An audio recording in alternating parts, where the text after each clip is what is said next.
Buenos días, ¿cómo están todos? Un placer saludarles en una hermosa mañana aquí en San José, Costa Rica. No sé cómo estará México, no sé cómo estará El Salvador y los demás países que nos pueden estar acompañando en estos momentos, pero bueno, es un privilegio tenerlos hoy día en la segunda temporada de Meet the Experts con un tema bastante Ujú. interesante que va ligado a cómo manejar las emociones de los niños y los jóvenes en estos momentos, cómo apoyarlos y darles recursos.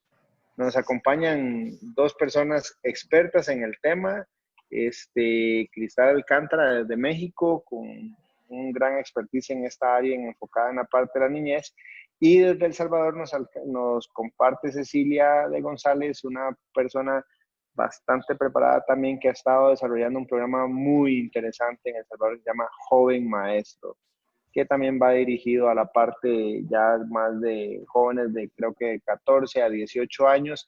Y bueno, la idea de hoy es conversar con ambas personas sobre estos temas, pero antes de todo iniciar, darles el saludo y la bienvenida a las dos. Ceci, Cristal, ¿cómo están? Bien, bien, muchas gracias. Gracias, contenta de estar aquí con ustedes y aquí sobre todo con mi colega Cris. Así que contenta y espero pues de alguna manera que podamos dejarles mensajes importantes en este rato que tenemos. Ceci, Juan Carlos, aquí con el calorcito en México que está rico, en verdad. Aún dentro de las casas se siente el calorcito. Muy contento de compartir el día de hoy con todos ustedes y por supuesto con Ceci de la mano, que si algo compartimos es el cariño por los hijos y el cariño por la juventud en general, ¿verdad, Ceci? Así es, totalmente de acuerdo, totalmente de acuerdo. Pues Genial, iniciemos genial, si está bien para ustedes. Sí, genial. Bueno, iniciamos ya. Antes de arrancar, pues bueno, la sesión está siendo grabada para que las personas que sepan que están conectadas la pueden luego buscar. Y vamos a darles en los medios electrónicos de cómo tener acceso a estas presentaciones. Y también, pues que es libre, aquí esto es un conversatorio, no vamos a estar presentando nada, pues la pantalla se va a quedar fija y lo que vamos a hacer es conversar. Yo voy a estarlos interrogando a este par de damas para ver qué información me dan valiosa para aportarles en esta área. Y arrancando, les quería hacer la primera pregunta, que me hice mi tareita y apunté algunas cosas que sí creo que son importantes. ok. ¿Por qué es tan importante para los padres ocuparse de las emociones de nuestros hijos? Y comencemos tal vez con la edad de infante, con Ujú. esos Sí, primeros años de vivencia de los niños. ¿Por qué debe ser tan importante que nos ocupemos y nos preocupemos por estas emociones de los niños, Cristal? sí, si bien es importante que como padres entendamos que cuando hablamos de niños, no son igual las necesidades de un niño en la primera infancia, en los primeros 7 años, que en la infancia intermedia, que podríamos hablar hasta los 15, 16, o ya en una infancia más adulta, llegando a los 21. Pero lo interesante que aunque cada etapa de desarrollo requiere diferentes necesidades, no sé tú qué opinas, Ceci, hay una que compartimos en general, no solamente los niños, sino los seres humanos. Y Ujú. es esta necesidad de generar hábitos fuertes que nos permitan después a lo largo de la vida tener resultados ecológicos, resultados saludables. Y cuando hablo de hábitos, no solamente son hábitos, las costumbres para comer, por ejemplo, las costumbres para relacionarnos con nosotros, sino también en las emociones. Si empezamos a habituarnos no solamente a experimentarlas y a reconocerlas, y a manejarlas, estos hábitos los vamos a ir jalando a lo largo de la vida y nos van a volver en personas mucho más eficientes. Por eso me parece que es importante que los papás le entremos de lleno a conocer qué son las emociones, cómo manejarlas, cómo sacarles el mejor provecho y habituar a nuestros hijos a este proceso. Yo le agregaría a lo que dice Cris, que es quizás de lo que ocurre en nuestra, digamos, en la educación, digamos, y yo pienso que es mucho en nuestra educación occidental, en donde las emociones son como un tabú. Desde pequeños, lamentablemente, los padres que no venimos con un manual debajo del brazo no nos enseñan cómo es la manera que tenemos que manejar las emociones de nuestros hijos. Entonces, ¿qué es lo que enseñan a los hijos? Que no hay que demostrar las emociones, que las emociones no muestran vulnerabilidad, que una persona, que el que es macho no tiene emociones o no las demuestra. Todo eso son mitos que hay que abolir. Si queremos tener hijos saludables, definitivamente lo primero que tenemos que enseñarles es que las emociones son parte de nosotros, que es muy importante apreciarlas, valorarlas, reconocerlas, o sea, es darle el nombre a la emoción, porque en la manera en que nosotros les enseñamos a que las emociones es algo parte de nosotros y que la manera de poder procesarlas, gestionarlas es, como bien decía Cris, lo primero es aceptarlas y en el momento en que las aceptamos podemos gestionarlas en favor del objetivo que tenemos en ese momento. ¿Qué quiero decir con esto? Lo primero es aceptar la emoción, enseñarle a nuestros hijos, aceptar la emoción, darle un nombre y luego darle un significado de lo que está ocurriendo que provoca esa emoción. Sí, me parece interesante esta palabra que utiliza Ceci de enseñarle a nuestros hijos.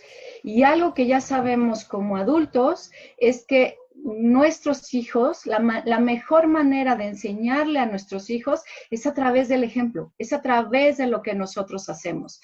Pero lo que sí es cierto es que a nosotros los padres sí nos toca leer sobre las emociones, estudiar sobre las emociones, entender sobre las emociones, para eso hacerlo vida y entonces que ellos a través de la imitación pueden aprender a utilizar sus emociones de manera mucho más ecológica. Otro punto que a mí me parece importante, el por qué los padres nos debemos de interesar en enseñarle a nuestros hijos sobre emociones, es porque estamos acostumbrando al cerebro, ya sea a vivir desde el estrés, desde emociones estresantes, y cuando hablo del estrés me estoy refiriendo a emociones como la ansiedad o como el miedo o como el peligro, o bien enseñarles a nuestros hijos a vivir en un cerebro mucho más relajado, mucho más ecuánime. ¿Por qué esto sería importante? Porque un cerebro que está constantemente en zona de peligro, en alerta, es un cerebro que manda energía para allá, para el cortisol, un cerebro muy en tensión, y eso limita mucho el aprendizaje de los niños. Mientras que si migramos el cerebro hacia emociones mucho más ecuánimes, mucho más de oxitocina, abrimos el espectro para que nuestros hijos puedan aprender acerca de lo que quieras, de la vida en general, descubrir el mundo, la creatividad, la innovación o la materia del día a día. Entonces, ¿qué emociones estamos manejando en nuestras casas, en nuestros ambientes, en donde tenemos a nuestros niños metidos? Ahí viene una consulta que quiero hacerles de una vez en el camino, ¿verdad? Porque aquí la parte entre más práctica para mí va a ser mucho mejor. O para la audiencia también creo. Digamos, en una situación específica, ambas saben que yo tengo una hija de 6 años y por lo general la cultura que he tenido en el aprendizaje, que sé que mis papás desde el cariño y desde sus conocimientos de esa época lo hacían de una manera ecológica, para decirlo bien. El famoso no llores, en caso de los hombres no lloran, Exacto. no se ponga triste, si algo triste le pasó a ella, digamos, un ejemplo, un día eso es un perrito que tenemos en la casa, se le escapó y cuando oí a mi mamá decirle, no se ponga triste por eso, ya el perrito volverá, fue que se escapó y yo ya la encontré en la esquina, o sea, cerca, pero no se ponga triste por eso, hay que estar feliz. ¿Qué recomendaciones nos dan a nosotros en esa parte? Y ojalá Cristal desde el lado de infantil y Ceci que nos diga, digamos, ante los jóvenes, porque el entorno machista que le digan a un hombre no llore o una mujer que le digan porque la dejó el novio, no llore, ahí vendrá otro. ¿Qué me pueden decir de esos casos? Mira, desde el lado de los niños yo te diría, y ya lo mencionaba Ceci, hay 3 elementos muy importantes que les tenemos que enseñar a nuestros niños pequeños. Uno es el que se den cuenta que algo les está pasando. Dos, el que nosotros como padres les ayudemos a ponerle nombre a eso que les está pasando, porque ellos todavía no lo pueden etiquetar. Entonces nos necesitan a nosotros para que puedan saber cómo se llama eso que les está pasando. Tres muy importantes en los niños, y más en la edad de Isabela, en este primer periodo, es enseñarles a regular la emoción. Si bien es a experimentarla, también es a regularla. Y después es la expresión. Estas cuatro cosas en los niños infantes tendríamos que empezar a establecer. Y en los niños adolescentes yo metería una más que ya lo pueden hacer, que es la indagación. ¿De dónde viene esto? Entonces, usando tu ejemplo muy puntual, se escapa el perrito, Isabela se pone a llorar y no es, no llores. A ver, no pasa nada. Después compramos otro perrito. No, es darle un momentito a Isabela. Llora, nena, ¿qué es lo que está pasando? Dejarla que experimente la emoción, dejarla que la conozca y darle un periodo de 1 o 3 minutos a que la toque. ¿Por qué estás llorando, Isabela? Es que mi perrito se fue y no lo voy a ver y está triste, pero sí dejarla ahí. Ok, ya que tocó la emoción, ya que la pudo nombrar y que sabe de qué se trata, ahí entras tú como papá. Y entonces le dice, ok, Isabela, vamos a empezar a respirar. De a poquito, sal de tu emoción. Eso es lo que estamos intentando. Tranquilízate, sal. Ok, no quiero cortar la emoción, no quiero cortar el estado de tajo. Lo que quiero es que no expanda y escale, sino que lo pueda ella empezar a manejar. Y desde ahí, ahora sí, la autoexpresión. ¿Qué vamos a hacer, Isabela? ¿Por qué no salimos a la calle y buscamos al perrito? Es como ayudar al niño a pasar por estos 3 eslabones, que son los mismos 3 eslabones de un adolescente, que son los mismos 3 eslabones de un adulto. Exacto. Toca, date cuenta de que algo te está pasando, toma conciencia de eso, acéptalo, deja que está ahí, ahora sí, regúlate, no tienes que actuar tus emociones. Tienes que saber de qué manera expresarlas correctamente y ahora sí, hagamos algo en consecuencia, porque la emoción siempre nos invita, tiene un llamado a la acción y eso lo sabemos bien. Ahora, ¿qué podemos hacer? ¿Qué llamado a la acción, qué acto concreto podemos salir y hacer? En este caso de Isabela, ir a buscar al perrito. Entonces, claro que pasan cosas. Yo he tenido en sesiones adultos que me decían lo que dices tú, Juan Carlos. Levántate rápido, no pasó nada. No, sí pasa, claro que pasa. Déjalo que lo experimente. El punto es no quedarte atorado ahí en eso que está pasando, sino darle un tiempo y ayudarle a salir. Y lo mismo aplica para los jóvenes y los adultos. O sea, el proceso que está explicando Cristal obviamente va de alguna manera como más complejo en conceptos a medida que van creciendo. El niño tiene poco entendimiento de los conceptos, entonces se utiliza mucho las metáforas, ¿verdad? Las metáforas para ayudarles a expresar sus emociones, pero luego no quedarse atrapada en la emoción. Porque ese es el problema que lamentablemente cuando crecemos y no hemos aprendido a procesar nuestras emociones, es que nos quedamos atrapados y entonces, ay, me siento triste, ay, me siento deprimido y entonces mejor me voy y me como mi litro de sorbete y me pongo a llorar y no hago nada. Lo que queremos es efectivamente procesar la emoción, entenderla, conceptualizarla a medida que van creciendo. Los adolescentes tienen esa capacidad de si les ayudamos. La primera reacción que va a tener el adolescente es no sé, pero cuando ya le continúas preguntando, va expresando y luego es, ok, listo, ya tienes claro cómo te sientes, ya tienes claro que está pasando algo ahora, cuál es la acción, qué tienes que hacer para cambiar esta situación, ¿verdad? Muy importante que nosotros estemos también en un estado de recursos, ¿verdad? Aquí lo que nosotros llamamos generar rapport. Generar rapport es igual a valida lo que el niño está sintiendo, la cosa más loca que te pueda estar diciendo, pero valídalo porque para el niño es importante. Entonces, ayúdale conectando tú, como dice Cristal, siendo el ejemplo, ¿verdad? Para que el niño conecte y a partir de ahí pueda seguir avanzando. Sí, déjenme hacer énfasis en algo muy valioso que acaba de compartir Ceci, y es el uso de las metáforas y sobre todo en la primera infancia, porque nosotros creemos que los niños así los tratamos, aunque intelectualmente decimos, sí, sí sé que es un niño chiquito, que no es un adulto, a la hora de tratarlos, en realidad los tratamos como adultos chiquitos. Y no, tenemos que aprender a hablar el lenguaje del niño, el lenguaje del adolescente. Y cómo usar, por ejemplo, estas metáforas que decía Ceci. Yo recuerdo hace poco que falleció mi mamá. Mi hijo tiene 5 años. Y mi hijo me vio llorando, se acercó a mí, ¿qué tienes? Por asociación, mi hijo supo lo que estaba pasando. Y no le dije, fíjate, tu abuelita ya se murió. Y entonces ahorita tengo que ir porque vamos a ir a un sepelio, luego la vamos a enterrar y tu abuelita ya se fue y adiós. No, ¿qué fue lo que tuve que hacer con el niño? Es que llegó el angelito. ¿Te acuerdas del angelito que tu abuelita siempre te platicaba? Ya llegó el angelito. Y ya le preguntó a tu abuelita si se quiere ir con él o si se quiere quedar. Y tu abuelita ya le dijo que sí se quiere ir con él. Entonces el angelito ya le puso una mantita encima y ya se va a ir con. ¿Qué fue lo que contestó mi hijo? Mamá, vete al hospital y dile a mi abuelita que se quite la mantita. No, mi amor, tu abuelita ya se quiere llevar esa mantita, ya quiere irse con el angelito.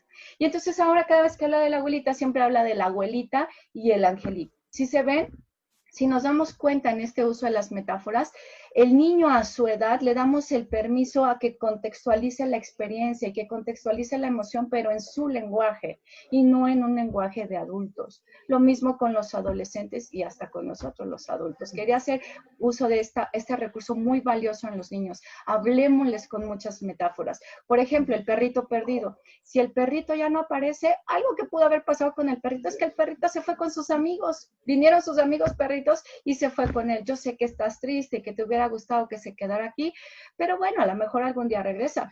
Y es una posibilidad, es cierto, no estamos engañando, no sabemos con el perrito, pero ¿por qué hacerle al niño el escenario más terrible de atropellar al perrito? Pues no, ni siquiera nos consta que eso pasó. Así es. ¿No? O se lo robaron, que es lo o que... se lo que es lo que... robaron, ¿no? Se fue con sus amigos, te dejó unos besos, te dijo que te quería mucho y tal vez algún día regrese, ¿sí? Va a ser triste, pero no tenemos que maximizar esa experiencia negativa en el niño, ¿no? Ok, para ir avanzando, ¿verdad? Porque como estaba en el tiempo, es ahora aquí en estos momentos, quería hacerles otra pregunta. ¿Cuál es el papel de apego en el desarrollo de los niños? Del apego. ¿El apego a qué, Juan Carlos? A las emociones, a ciertas situaciones en específico, a los juguetes, o ahora los jóvenes que se apegan a sus amigos porque ya no los pueden ver, entonces que el Zoom es muy aburrido y no sé. Mira, el apego es muy, muy importante cuando estamos hablando de personas. ¿Y por qué es muy importante? ¿Qué es esto del vínculo de apego? Todos los seres humanos necesitamos, por lo menos, y más en este periodo, los primeros 21 años, tener una persona de la cual continuamente está recibiendo afecto. Y cuando hablamos de afecto, no solamente es afecto verbal, sino también cariño, aprecio, el apapacho. Esto es muy importante para cualquier ser humano. Y otra cosa muy importante, sobre todo en los niños, es tener esa persona de confianza. Es esa persona que sabes que siempre va a estar ahí para ti. Entonces, cuando hablemos de vínculos y de apego, estamos hablando de estas dos cosas. Envolverte tú, ese adulto, qué maravilla, es una bendición que para un niño esa figura de apego sean los padres, pero si no pueden ser los padres, que pueda ser la abuelita, que pueda ser la nana, que pueda ser un maestro, pero lo importante aquí es que sea una figura que pueda acompañarlos lo más posible a lo largo de este periodo, de estos primeros 21 años. Entonces, ese apego es valiosísimo y veamos por qué. Estas figuras de cariño, de constancia, de permanencia, de que sé que hay alguien ahí conmigo que me está ayudando en la vida, me va a dar la fortaleza suficiente y la autoestima y la autoconfianza para después poder salir al mundo. Muchos de nuestros problemas como adultos vienen de esta carencia a este apego cuando de personas se trata. El tema de los apego a juguetes, a cosas, bueno, tiene sus matices, pero sí volverte, que haya siempre junto a tu hijo una figura de apego. Y por supuesto, y Ceci ya no lo dirá, tenemos que construir esto muy sólidamente en la primera infancia, porque si algo necesitan los jóvenes es poder ir y recurrir a Seguridad. esta figura de confianza. Es seguridad. Ceci, y ahí, Sí. ahí te quería preguntar, ahí te quería hacer esa misma pregunta, pero digamos, quizás me está dejando claro que cuando son jóvenes, o sea, son niños, hay que generar ese tipo de apegos. ¿Qué pasa con los adolescentes que no tuvieron esa escuela o que no tuvieron la posibilidad de que generar ese apego desde la infancia y ahora, como le dicen, están en la aborrelescencia? Entonces, ellos mismos son como, no te me acerques, no me des un beso, no me hables, papá, déjame en la esquina, no quiero que me vean que vengo con vos. Sí, lo importante, quizás voy a empezar desde lo que dice Cris, que es importante es ofrecer al niño y luego al adolescente la seguridad, ¿verdad? Ese apego que menciona es, el niño puede voltear a ver y siempre sabe que puede contar con alguien que tiene esa seguridad, y ahí es donde entran también los hábitos, como decía Cris. O sea, si se desarrollan hábitos sanos, por supuesto, y se continúan con esos hábitos, ayuda a ir creando, fortaleciendo esa seguridad. Definitivamente el adolescente lo que le sucede es que está en esa crisis existencial de ya no soy niño, pero todavía no soy adulto, ¿verdad? Entonces, y juega sus emociones, o sea, obviamente está en esa etapa de descubrirse quién es, de crear su identidad. Entonces, ¿cómo es de importante ofrecer un ambiente seguro, un ambiente que tiene hábitos ya establecidos? Porque eso le permite a los jóvenes poder interiorizar.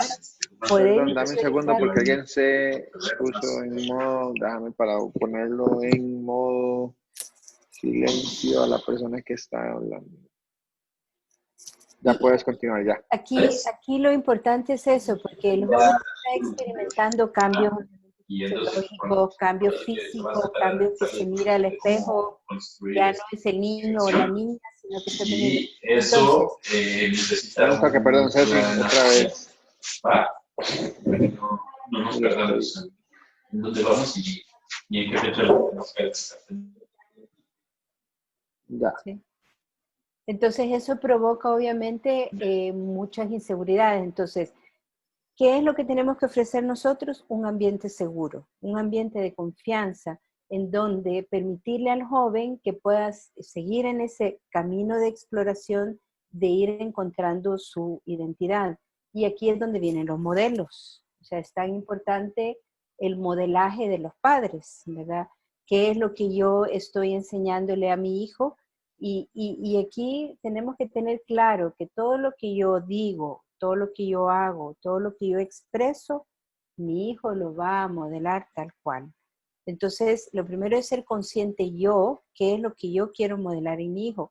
Cuando está mi hijo o mi hija en esa crisis de identidad en la adolescencia, es dejarle claro, o sea, cuál es el modelo de persona, de ser humano que queremos que vaya interiorizando.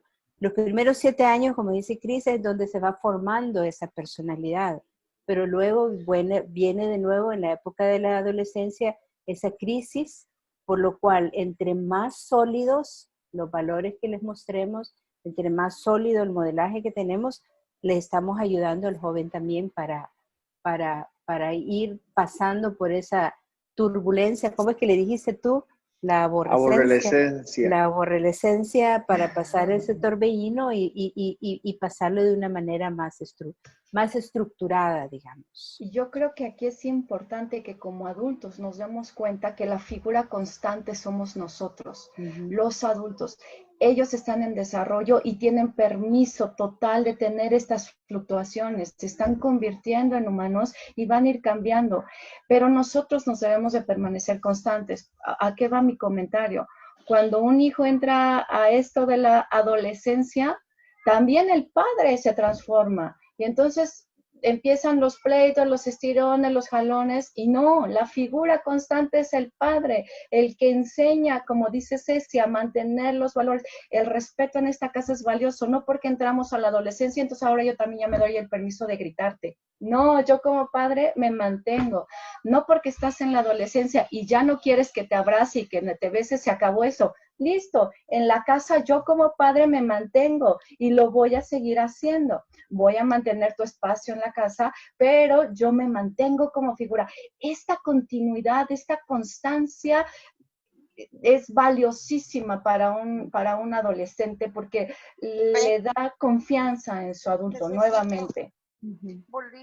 Aquí quizás quisiera agregar dos elementos que platicábamos ayer con Cris cuando estábamos dos elementos fundamentales que se necesita desde la niñez, desde el niño pequeño, obviamente el adolescente y ya el joven adulto. Son dos elementos, es en primer lugar el darles ese espacio en donde este es el espacio seguro tuyo, ¿verdad? Yo te apoyo, yo te reconozco, yo te acepto cuando haces las cosas que no debes hacer, estás en tu proceso de aprendizaje, estoy contigo. Y lo otro es firmeza. Firmeza en el sentido de que aquí en esta casa, como decía, hay valores que se cumplen aquí en la casa y en cualquier otro ambiente, ¿verdad? Entonces, firmeza en cuáles son los acuerdos en los que hemos quedado, cumplir los acuerdos. Firmeza en ciertas reglas que se mantienen en la casa, como es, por ejemplo, la comida se hace en la mesa. Desayuno, almuerzo y cena, nos reunimos la familia y nos sentamos a comer, ¿verdad? Sin teléfono, sin celular, y obviamente el primero que tiene que dar el ejemplo es papá y mamá, ¿verdad? O sea, de hecho, poner el teléfono boca abajo en algún lugar, en algún rincón, para que ni siquiera la tentación. Pero entonces, cabales, tener ese apoyo, dar esa, aquí estoy contigo en todo momento, en las buenas y en las malas, pero también firmeza. Aquí quería comentarles algo, a ver qué me dicen ustedes y qué piensan. Hace meses atrás vi una entrevista que le hicieron a Simon Sinek. Simon, me imagino que lo conocen ustedes más que yo, hizo una charla una conferencia sobre los jóvenes. Los adolescentes, sí, lo he visto. Ajá, y estaba hablando de él que uno de los problemas más grandes que tienen los adolescentes es que a través de redes sociales están haciendo muchos filtros. Entonces te venden una vida que la están llevando súper bien, súper alegre, se ponen mariposas, se ponen cosas preciosas en el filtro, pero en la realidad tienen un infierno. Y ese es el primer comentario. Por un lado, los jóvenes pueden aprovechar las redes sociales para contar una historia que no es cierta, pero por otro lado, no la están llevando también. ¿Cómo podría yo fortalecer esa parte emocional de autoestima, de empoderamiento, de herramientas emocionales fuertes que un joven debe tener para poder llegar a un futuro a ser alguien emocionalmente estable? Juan Carlos, solo antes de responder, Julia está diciendo que quiere hacer una pregunta. No sé si las preguntas las vamos a dejar hasta el final o si... Hasta el final. Sí, Julita, hasta el final. Julia. Sí. Pregunte de una vez y ahí la guardamos. Sí, escriba la pregunta. En 10 minutos contestamos. Ok, si quieres...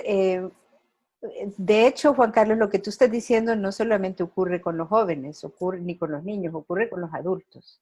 O sea, ¿qué es digamos, la tendencia que genera en las redes sociales? De hecho, impacta en los estados de las personas, porque si una persona siente que su vida no está como quisiera y se pone a ver redes sociales, termina más deprimido, ¿verdad?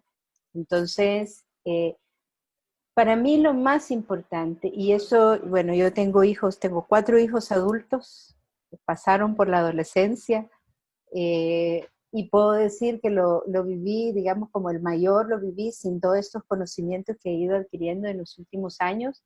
Ya en mis siguientes hijos la adolescencia fue distinta. Y quizás lo más importante que yo te puedo decir es todo el tiempo comunicarse, todo el tiempo comunicarse. Nosotros tenemos esa capacidad de observar a nuestros hijos cuando algo les está pasando.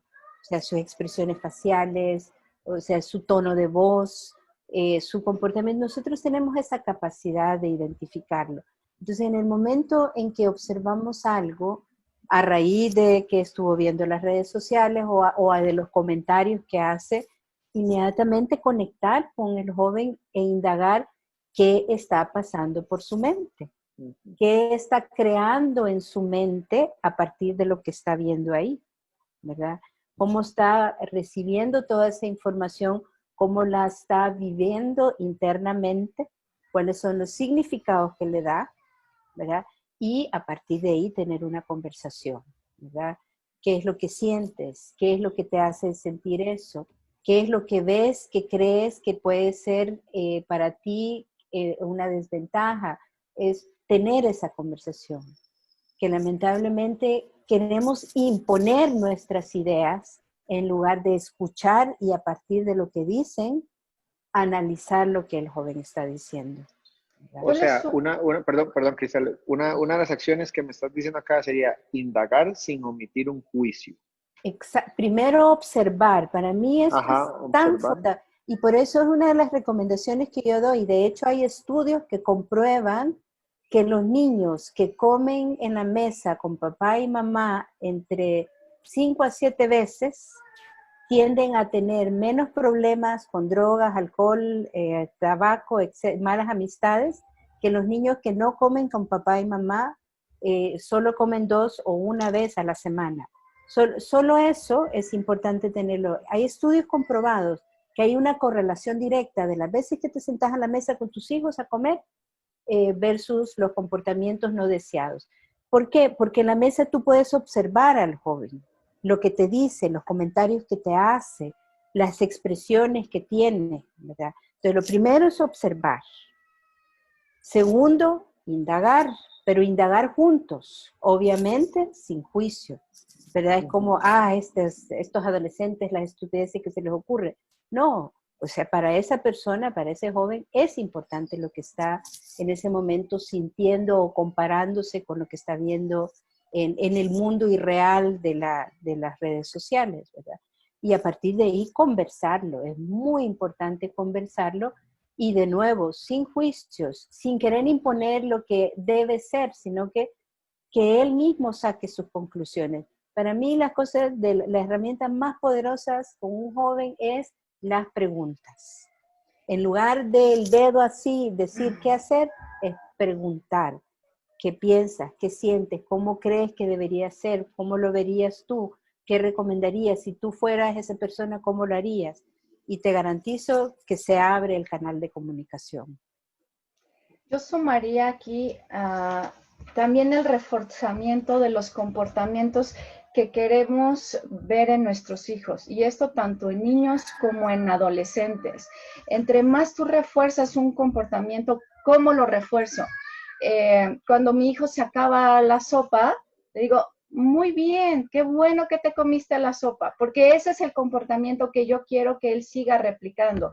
Cuando un chico adolescente le ayuda a su hermanito a hacer la tarea, muchas gracias, qué bueno que le ayudaste a tu hermanito. Este reforzamiento, si de repente el adolescente amaneció y me da un beso, no dejar pasar ese momento, al contrario, jalarlo y yo también te amo, corazón. Reforzar todos esos comportamientos que yo quiero que mi hijo vaya replicando, porque como dices de Ceci, este dedo acusador está súper activo para puntualizar todo lo que no quiero que mi hijo haga.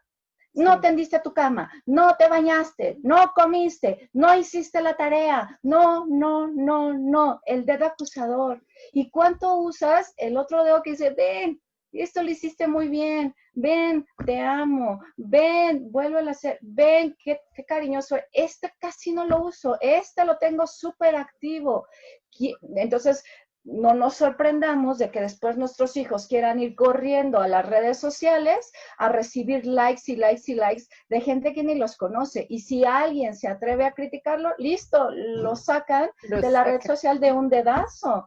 Pues sí, claro, si en mi casa no está recibiendo un reforzamiento positivo de mí, lo va a ir a buscar a otro lugar, porque lo vuelvo a mencionar, los seres humanos necesitamos afecto, necesitamos aprecio, y si no lo recibimos de casa, vamos a ir a buscarlo a otro lugar. Entonces, papá, cuestiónate porque mi hijo está tan interesado en recibir ese afecto de redes sociales. Y otra cosa importante a resaltar, no solamente refuerces haceres, cosas que tu hijo hace bien, también refuerza lo que tu hijo per se es, no solamente lo que hace. Si quieres reforzar una autoestima, hazle ver las habilidades que tiene, sus capacidades, su forma de dar afecto, eso que es intrínseco a su persona y que nada tiene que ver con hacer bien el proyecto, haberse sacado un 10, haberse comido la sopa, sino también lo que él,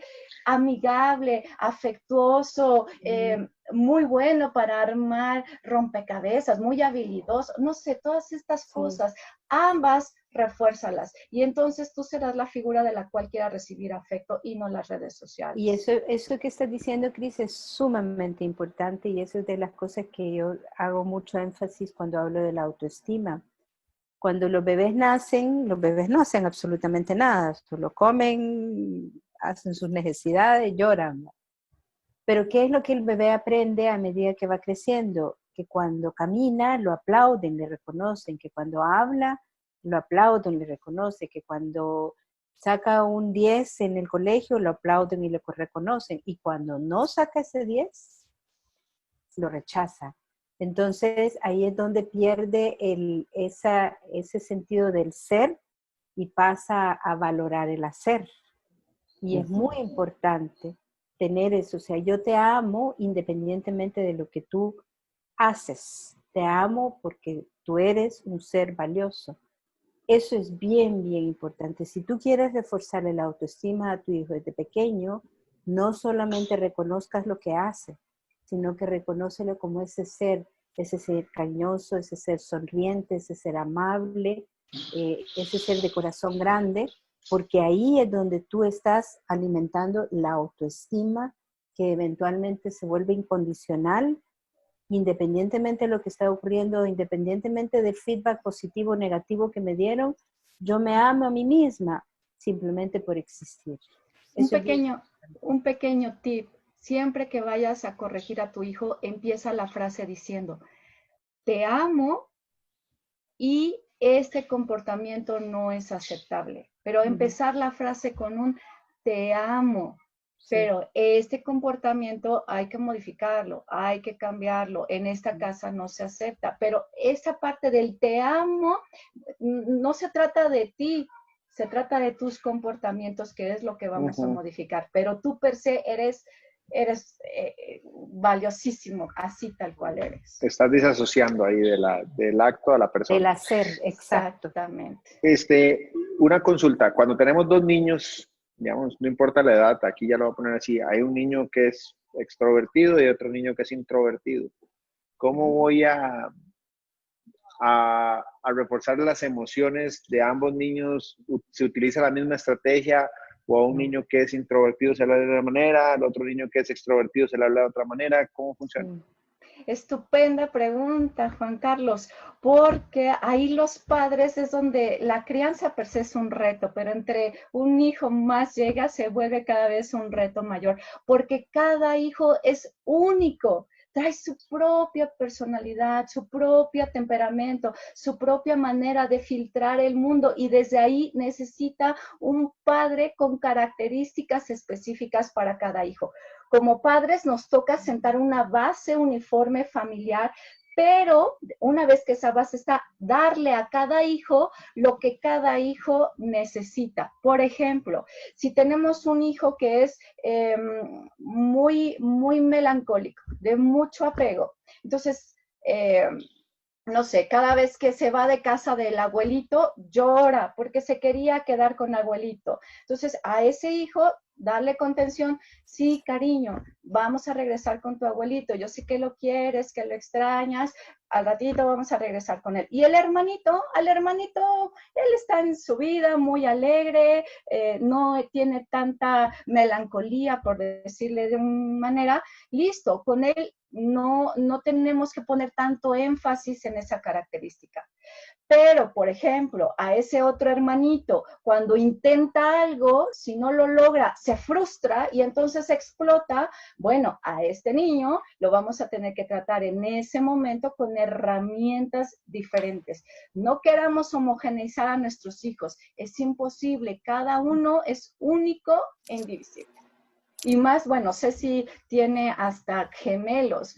Hasta en los gemelos lo vemos. Cada uno vienen de la misma madre, nacieron en el mismo momento, se crearon bajo el mismo ambiente y circunstancias, y sin embargo, cada uno es único. Totalmente Por tanto, diferentes. como nosotros, como padres, necesitamos ver cuáles son las necesidades específicas de cada niño y ayudarle a trascender sus emociones de acuerdo a recursos muy, muy particulares. Quizás el reto más grande que tenemos como padres es no compararlos.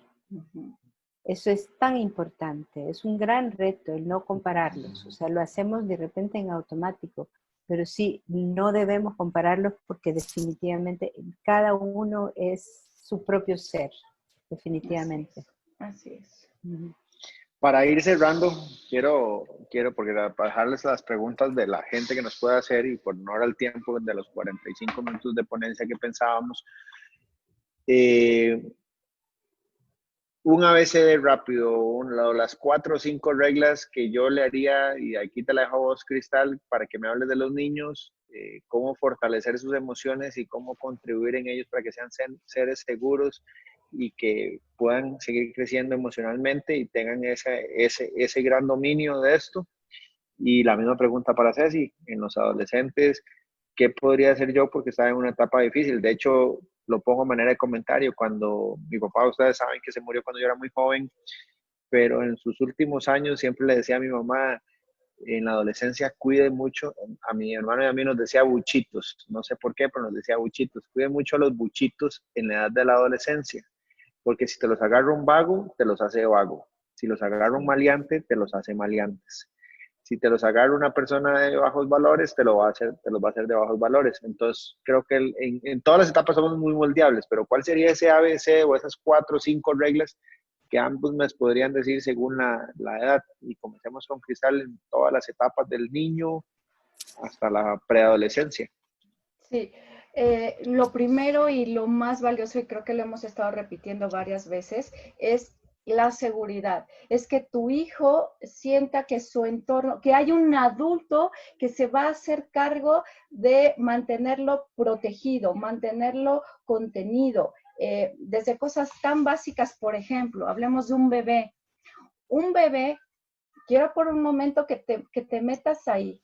Imagínate que hoy te vas a dormir y mañana amaneces y no te puedes mover. Y de repente entra un montón de gente a tu cuarto, literal hablando en chino. Y tú no te puedes comunicar con ellos, no te puedes mover, no les puedes hablar. ¿Qué haces? ¿Qué tan indefenso estás ahí? Dependes totalmente de tu entorno. Ahora imagínate que yo tengo hambre como bebé y lo único que puedo hacer pues es llorar para decirles tengo una incomodidad, y entonces entra la mamá y le dice, niño, no sea demandante, espérese, todavía no es la hora de la comida, y se sale. Oye, no solamente tengo hambre, tengo frío, me siento solo, estoy mojado, tengo mucho inconfort, alguien que venga y que me ayude. Ponte en esa situación tú de indefensión. Necesita un niño sentir confort, necesita tener no solamente sus necesidades básicas vitales, sueño, hambre, cubiertas, calorcito, afecto, apapacho, saber que esté en un buen lugar. Pasemos 3, 4, 5, 6 años. Lo más importante no es que llegue el papá de mal humor a la casa y todos estemos así, a la expectativa de hoy, a ver si hay gritos o si el papá llegó de buenas y nos va a tratar bien. Estar en esa zona roja de expectativa, de no saber qué va a pasar hoy, no le permite al hijo un sano desarrollo. Entonces, enfócate, por favor, en estas primeras etapas, 10, 11, 12 años de tus hijos, esos primeros 12 años, a que el lugar donde viven sea predecible y sea un lugar seguro, un lugar afable, un lugar cariñoso, a donde ellos sepan que ese es su lugar. Si tú haces bien tu trabajo como padre en esta etapa, tus hijos siempre que tengan problemas, no importa si tienen 20, 30, 40 años, van a regresar al lugar donde se van a sentir más seguros para tomarse un tiempo fuera y poder resolver lo que está pasando en el mundo. Haz de ese lugar donde siempre quieran regresar y vuélvete tú su persona de mayor confianza, de mayor estima, de mayor cariño. Pon tu énfasis ahí. Hoy en día estamos tan preocupados porque nuestros hijos sean cognitivamente competentes, intelectualmente los más listos, estamos enfocando el éxito como eso, ¿no? Que sepa muchos idiomas, que sepa economía, finanzas, derecho, un mundo globalizado, cognición, conexión, intelecto. ¿Y dónde está la persona? ¿Dónde está el ser humano? Se está quedando perdido en esto. Está bien, enfócate en eso, pero no pongas tu prioridad ahí. Pon tu prioridad en que tú como persona, tú como padre y tu hogar se vuelvan el espacio lugar seguro de mayor confort para tu hijo, de mayor calidez humana, de mayor contención. Esa sería mi recomendación para sentar las bases del primer periodo. Bueno, yo creo que, yo pienso en 3 o 4. La primera, en línea con lo que dice Cristal, es la seguridad. O sea, la seguridad de que este es mi espacio seguro. Aquí yo me puedo expresar, yo puedo ser vulnerable y no voy a ser objeto de burla, no voy a ser objeto de dañarme mi autoestima. Entonces, seguridad. Eso no quiere decir complacencia también. Aquí también hay que tener una línea fina en donde yo te apoyo, te reconozco, te valido tus emociones, tus sentimientos, pero eso no significa que te voy a dar permiso de que tires la puerta o que grites. Entonces a eso me lleva al siguiente punto, que lo dije hace un rato, para mí es muy, muy importante, la firmeza, el orden, ¿verdad? El orden en donde aquí vivimos una familia, en donde compartimos y tú tienes derecho a tener tus emociones y tener derecho de expresarlas, pero las vas a expresar con respeto, las vas a expresar con buen trato. Una de mis hijas tenía la tendencia de tirar la puerta y entonces la otra me dice un día, mami, te prometo que yo cuando me enoje no te voy a tirar la puerta. Entonces o sea, es cabal, es mantener la firmeza, hay que mantener un orden. Yo recuerdo cuando mi hijo mayor tenía 16 años, me dijo algo que me dejó tan grabado, que fue tan importante para mí, para los siguientes, porque él me dijo, tú me das la libertad, me dijo, tú me soltás, me dejas expresarme, me dejas hacer lo que yo quiero. Pero de repente me dijo, siento que de repente como que me jalás la pita y me volvés a regresar.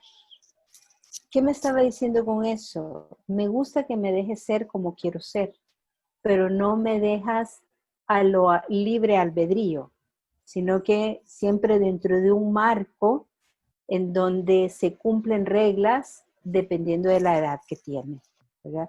Entonces yo creo que eso es importante, es tener valorar el ser humano, como dice Cristal, apreciar el ser humano, apoyarlo, darle esa seguridad, darle esa libertad de expresarse, darle su libertad dentro de lo que cabe de las posibilidades de cada uno de los lugares donde vivimos, ¿verdad? Aquí en El Salvador nosotros vivimos entre paredes, entre muros, no como en Europa que los niños y los jóvenes salen fácilmente en bicicleta a la calle, ¿verdad? Aquí en El Salvador no se puede.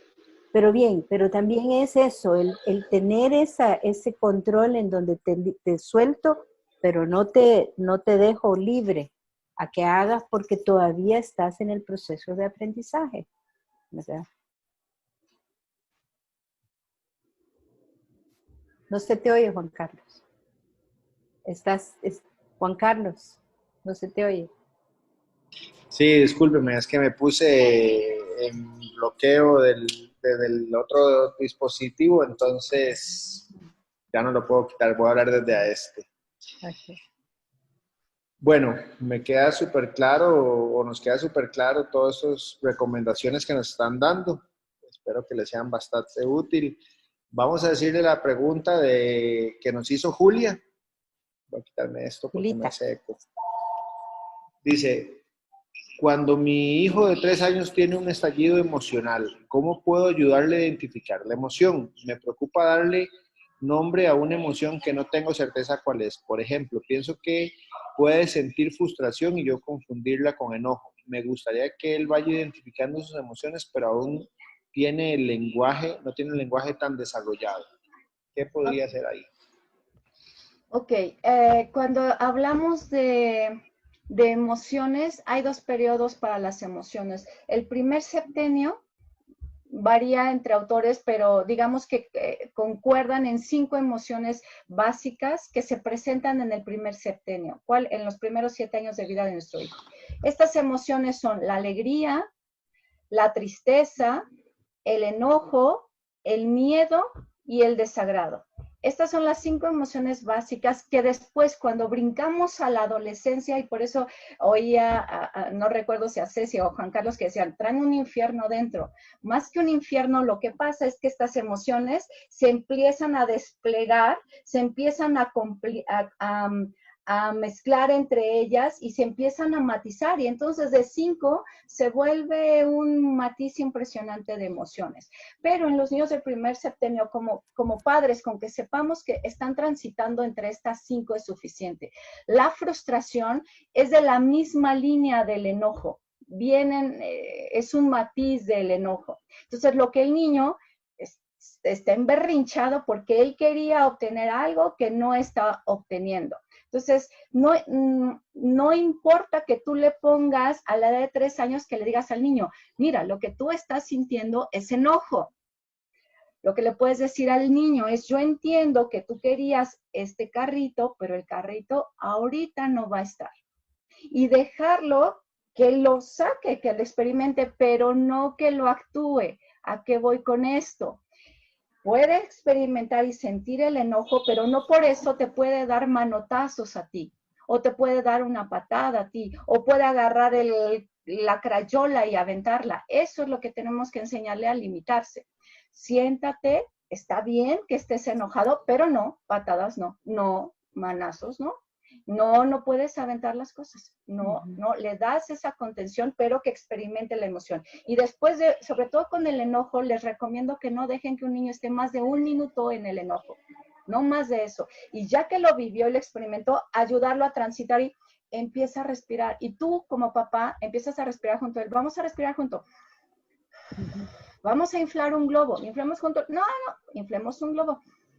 Y cuando el niño te vea de que tú estás consistente ahí, de que no te vas a mover, que lo vas a estar acompañando y que lo vas a ayudar a tranquilizarse, el niño va a terminar por ceder y va a empezar a relajarse, a relajarse, a relajarse y a transitar por esa emoción. Una vez que ya transitaron y que tú ya viste que el niño está suficientemente calmado, le vas a decir, entiendo que quieres ese carrito. Ese carrito no lo vas a tener hoy, lo vas a tener en 2 días, cuando suceda tal cosa, dependiendo del tipo de educación que tú le des, porque ahí también lo estás preparando a que aprenda a manejar un poco la frustración y no darle la recompensa inmediata que nos encanta a los seres humanos. Entonces, espero que estas 3 cosas te hayan sido de utilidad. No te preocupes en que el niño sepa bien qué es, preocúpate más en que lo experimente y lo ayudes a transitar, a que se regule, te necesita a ti para esa autorregulación y después decirle qué va a pasar con eso, que fue lo que en este caso le causó el enojo. Y por cierto, por favor, sobre todo en el tema del enojo, no agarren, el niño está haciendo un drama, bla, bla, bla, y entonces tú lo agarras. No hagas eso, no hagas eso. No, por Dios, lo único que vas a hacer es que el niño lleve la emoción al siguiente nivel y que los gritos sean más altos, las patadas y los manazos. Simplemente velo contigo. Si tú estás enojada y te agarra, ¿qué quieres tú hacer? Zafarte, defenderte, quitarte la incomodidad y las cosas se llevan al siguiente nivel. No es, vamos a sentarnos, yo me siento aquí contigo y juntos vamos a transitar por el enojo.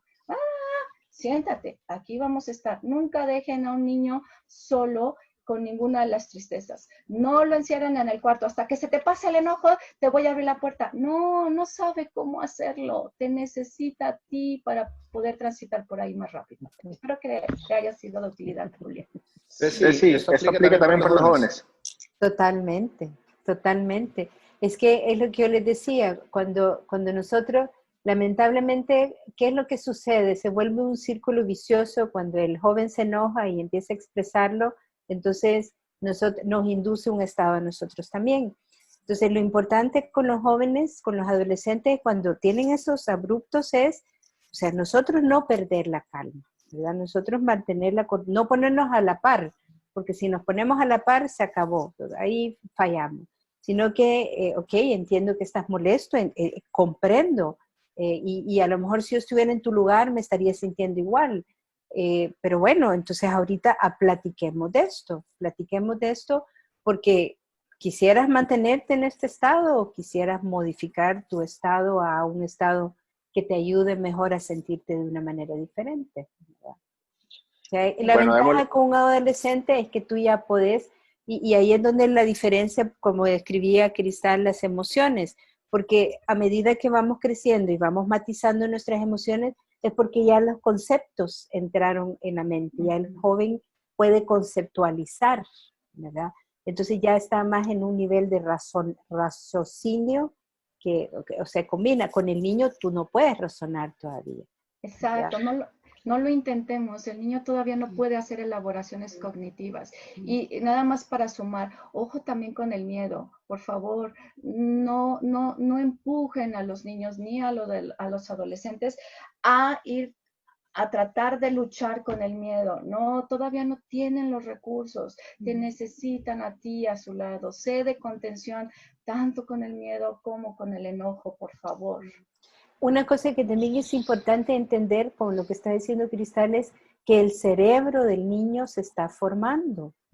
Y de hecho está demostrado que la parte frontal, que es la del raciocinio del ser humano, se desarrolla hasta en la adultez. O sea que el adolescente todavía no tiene desarrollada la parte prefrontal, que es la que lo hace filtrar, que es la que lo hace analizar y poder entender de una manera más objetiva la situación que está viviendo. Entonces, eso es bien importante tenerlo bien claro. O sea, no es que el niño sea necio o que el niño lo hace por capricho. No, el niño está desarrollándose todavía físicamente, su cerebro todavía está creciendo y todo eso va generando los nuevos comportamientos a medida que el cerebro se va desarrollando. Gracias por hacer énfasis en eso, Ceci. Un niño del primer septenio, sus primeros 7 años de vida, no te está manipulando, no tiene esa intención per se de decir, ay, voy a hacer esto y entonces yo voy a ganar esto y voy a hacer enojar a mi mamá. Un niño del primer septenio todavía no puede hacer eso. El niño del primer septenio lo que sabe es que tiene una necesidad y él lo que quiere es cubrirla. Y usa todas las estrategias que tiene para cubrirlas, pero no te quiere hacer la vida difícil, no te lo tomes personal, no se trata de ti, papá. Ya un adolescente ya es otro tema, pero un niño menor a 7, 10 años no va por ahí. Pero fíjate que eso que estás diciendo es sumamente importante, Cristal, hacerte tú consciente de ello, porque tú eres la que le enseñas a que te manipule. Así es. Porque ¿quién lo dice? Yo lo digo, no, vos lo que querés es manipularme. Ajá. Claro, queda grabado. Entonces, ojo con lo que tú le dices al niño, porque todo lo que tú le digas al niño es lo que está programándose y eventualmente, efectivamente, mi mamá me ha enseñado que si yo hago esto significa que la estoy manipulando. Y efectivamente le estás enseñando eso. Por eso tenemos que ser tan cautelosos con lo que nosotros decimos. Ok, vamos a ver si tienen alguna pregunta adicional. Mientras nos escriben en el chat, yo les voy a hacer un comentario que una vez escuché, creo que les va a hacer mucho raciocinio. Tengo dos comentarios, uno lo dejo para el cierre. Sigo a un señor que se llama Mario Alonso Puig. Mario Alonso es un neurocientífico muy famoso en España, y la otra vez él estuvo hablando de las emociones en los niños.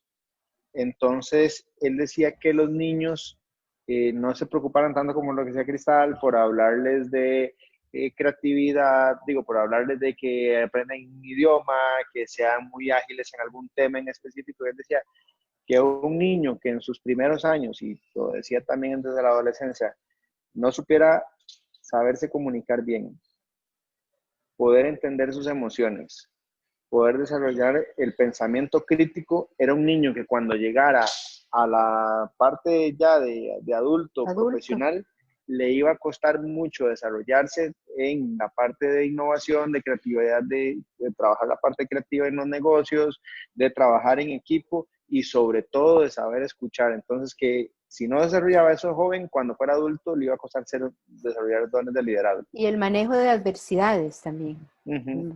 O sea, esa es la inteligencia emocional. Y eso es lo que dice Cristal. Y yo estoy total y absolutamente de acuerdo. Yo estoy trabajando con jóvenes entre los 18 y los 29 años en un proyecto de jóvenes vulnerables. Y es impresionante cómo los jóvenes no aprenden a tener esa capacidad de manejar sus emociones y desde ese manejo de emociones tomar decisiones y a partir de ahí tomar acción. Entonces, es mucho más fácil enseñarle a un joven que sabe manejar sus estados, que sabe manejar sus recursos internos, a que aprenda cosas nuevas, nuevos conocimientos, a que el que es intelectual sepa enfrentar situaciones, trabajar en equipo, comunicarse de una mejor manera cuando ya esté trabajando en una empresa. Entonces, de verdad que nosotros debemos de enfocarnos en formar esos seres humanos fortalecidos en su autoestima, fortalecidos en su autoconfianza, que tengan esa capacidad de comunicarse, comunicar lo que no les gusta, porque ¿qué es lo que aprendemos? No, ese tema mejor no lo toquemos porque es un tema sensible. Entonces no aprenden a tener conversaciones difíciles, ¿verdad? A tener ese pensamiento crítico. Eso es lo que nosotros debemos de enfocarnos. Para mí eso es lo que la educación a nivel mundial le está faltando.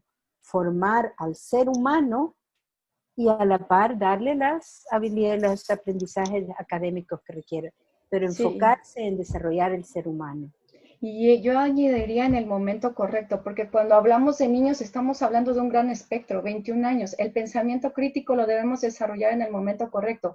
No es antes de los 14 años, es de los 14 a los 21 años, cuando ya, como dice Ceci, empieza la madurez de esta parte del discernimiento. Aquí es donde está el pensamiento crítico. Un niño abajo de 14 años, esta parte todavía no la tiene tan activa, por tanto el pensamiento crítico es muy limitado.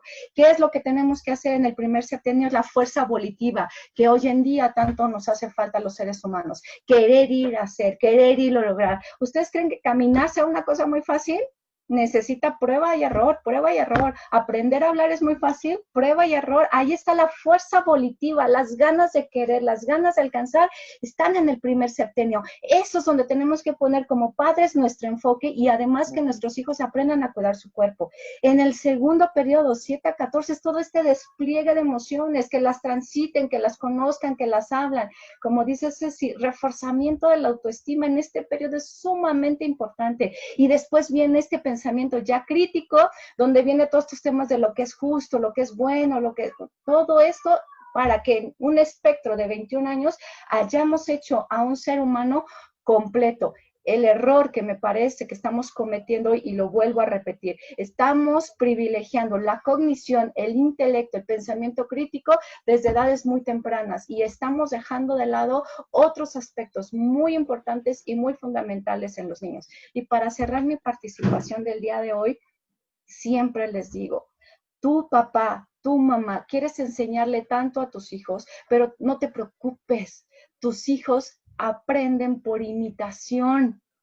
Por tanto, trabaja en ti, desarrolla en ti, deshazte de todo lo que vienes cargando y que no te es útil, conoce y construye nuevamente, vuélvete un ejemplo digno de ser imitado. Quieres que tus hijos sepan de emociones, las van a aprender por cómo tú las vives, por cómo tú las aceptas, por cómo tú los actúas. Enfócate en 5 cosas. Date cuenta de la emoción que estás transitando, papá. Acéptala. Regúlala. ¿Qué significa esto? Dale dirección. Indaga de dónde viene tu emoción y aprende a expresarla. Tú, papá, si tú trabajas en estos 5 aspectos, olvídate que tu hijo por añadidura lo va a aprender a hacer.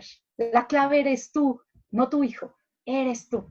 Exacto, muy bien. Gracias, Cristal. Sí, sí. Ceci, tu cierre. Bueno, yo realmente, yo les quiero decir, realmente el mundo de los jóvenes es un mundo fascinante y qué bonito, como dice Cristal, que nosotros los padres seamos ese soporte y ese buen ejemplo.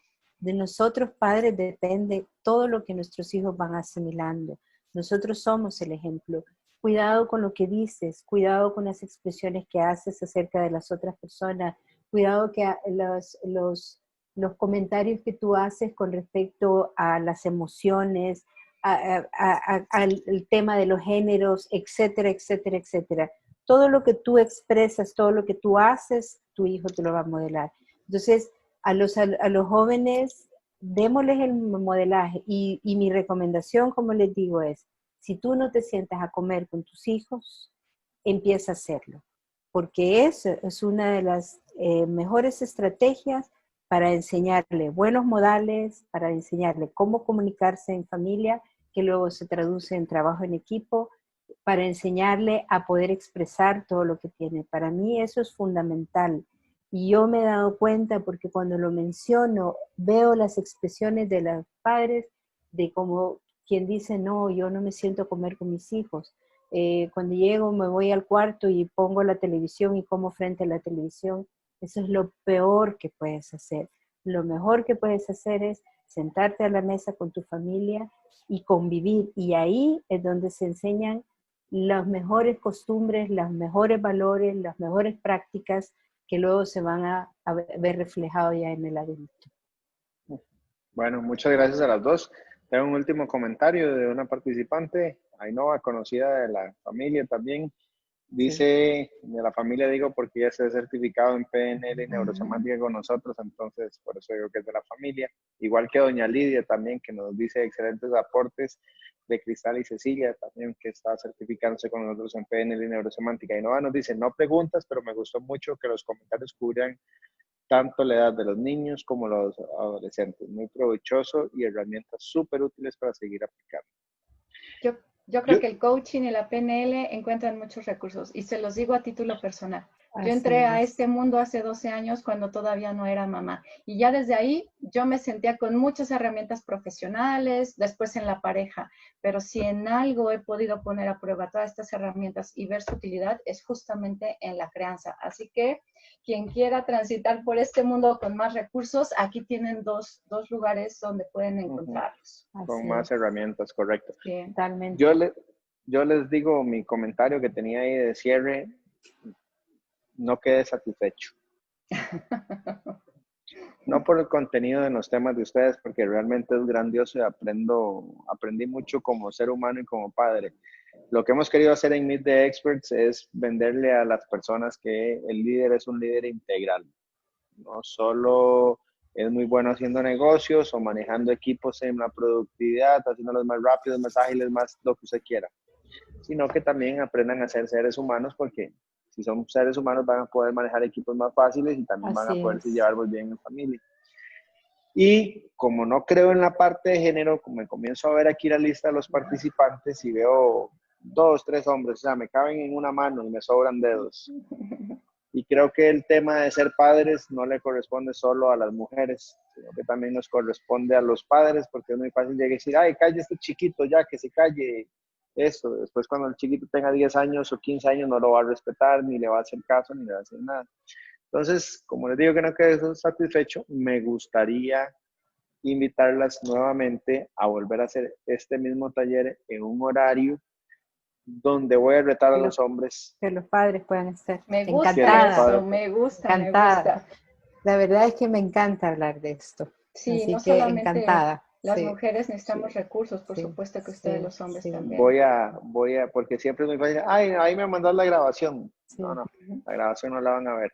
Entonces, los estaré contactando en privado para darles opciones de fechas, un horario más de nocturno, más de 7 a 9, digo yo, como dicen acá en las series de televisión, para buscarles un espacio para que hablemos de esto y que hayan más hombres conectados.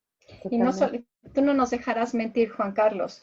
Esto no solamente es una bendición para los hijos cuando tanto el padre como la madre se involucran en la crianza. Es un regalo para los hombres, los varones, los padres varones, cuando se dan el permiso de descubrir este mundo maravilloso que sus hijos les están poniendo por delante. Y si se dan la oportunidad de tomarlo, bueno, se van a ver muy, muy, muy bendecidos. Así es. Bueno, bien. Les Bueno, agradezco muchas gracias. mucho. Sí. Les agradezco mucho la sesión de hoy día. Espero que la hayan disfrutado mucho. Es la primera vez que hacemos esto con Cristal, pero de verdad que lo he disfrutado enormemente y como decíamos, tenemos diferentes perspectivas, pero estamos con las mismas bases, la misma línea de pensamiento. Así que gracias por la oportunidad. Y estén pendientes los invitados, porque los que estuvieron ahora tienen la tarea también de invitar a los hombres. Sí. Sí, y me gusta lo que dicen por ahí. Yo me quedo con eso de iniciar siempre con un te amo. Pues que no de eso va la familia, de estar ahí para amarnos los unos a nosotros. Gracias, muchas gracias por la invitación. Gracias, Ceci, por permitirme compartir contigo el día de hoy. Sí. Yo le quiero dar gracias a la tecnología. Galaxy porque dice, tengo 3 hijos y 2 nietos. Y sí haré lo que nos recomiendan, que hay que iniciar con un te amo, cuando queremos decirles algo que ellos están haciendo que nosotros no nos parece es bien. Galaxy, no sabemos quién es Galaxy, pero gracias. Sí. Igual, aquí tengo a Sujei, es que no había leído esos mensajes. Dice, bueno, nunca había participado con ustedes, pero me encantó, los felicito. Tengo un hijo y gracias a Dios la crianza es de mi esposo y mía. Melissa, muchas gracias, estaré pendiente de la próxima sesión. Bendiciones a todos. Igualmente, yo le quiero dar gracias a la tecnología, porque gracias a una herramienta tan sencilla como esta podemos interconectar a diferentes personas de diferentes países para brindar este material de valor. Los felicito, me encantó la sesión y hasta la próxima. Nos vemos pronto. Hasta la próxima, Juan Carlos. Bye, Chao, Ceci. pues. Bye, bye. Chao, nos vemos.